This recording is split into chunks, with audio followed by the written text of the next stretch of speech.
ভোটের আগে শেষ মুহূর্তের জোর প্রচারে নামলেন কংগ্রেস প্রার্থী অমল আচার্য। ব্যান্ড পার্টি ও ঢাকঢোল বাজিয়ে হুটখোলা গাড়িতে চড়ে ইটাহার শহর জুড়ে র্যালি করেন তিনি। তার সমর্থনে শতাধিক বাইক মিছিল এলাকায় শক্তি প্রদর্শনের বার্তা দেয়। চলে যাব আমরা বিস্তারিত খবরে। এদিন দিনভর অতিরাজপুর অঞ্চলে প্রচার চালান প্রাক্তন বিধায়ক তথা কংগ্রেস প্রার্থী অমল আচার্য। সাধারণ মানুষের কাছ থেকে ব্যাপক সাড়া পাচ্ছেন বলেও দাবি করেন তিনি। জয়ের বিষয়ে আত্মবিশ্বাসী অমল আচার্য বলেন, মানুষ আমাদের পাশে রয়েছে, উন্নয়নের স্বার্থে কংগ্রেসের জয় নিশ্চিত হবে বলেই আমি আশাবাদী। এদিন তিনি আর কি জানান শুনুন। লাস্ট প্রচার করলেন, কেমন সাড়া পাচ্ছেন, কি বলবেন বিরোধীদের উদ্দেশ্যে, কি বলবেন? বিরোধী আছে বলে মনে হয় না, বিরোধী আছে বলে মনে হয় না। আজকে লাস্ট প্রচার কেমন হলো? লাস্ট প্রচারে হলো যে মানুষ সাড়া দিচ্ছে, মানুষ আমার সঙ্গে আছে।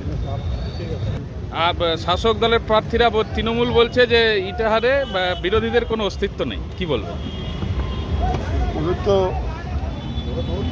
মানে মানুষকে ধমকানি আর ওই অর্থবৃদ্ধি হচ্ছে কোনো কিছু নাই। আর শেষ বেলার প্রচার সেরে তিনি এও বলেন, বিরোধীদের তিনি দেখছেন না, শেষ হাসিটা কে হাসে তা অবশ্য বলে দেবে সময়। উত্তর দিনাজপুরের ইটাহার থেকে নিজস্ব প্রতিনিধির রিপোর্ট, টাইমস 14 বাংলা।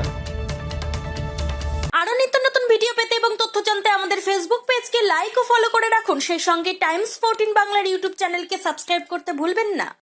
মুখের উজ্জ্বলতা হারিয়ে গেছে, স্পট পড়ে গেছে, ব্রণ ভর্তি, তাই আর দেরি না করে আজই আসুন রায়গঞ্জের চণ্ডীতলায় হেলথ প্লাস মাল্টি স্পেশালিটি ক্লিনিকে এবং এখানে পান অভিজ্ঞ ডাক্তার দ্বারা ফ্রি স্কিন টেস্ট।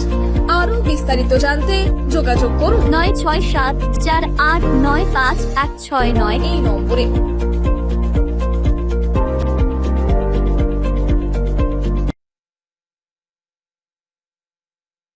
আজ তোমার বিয়ে সাজলো নতুন সাজে।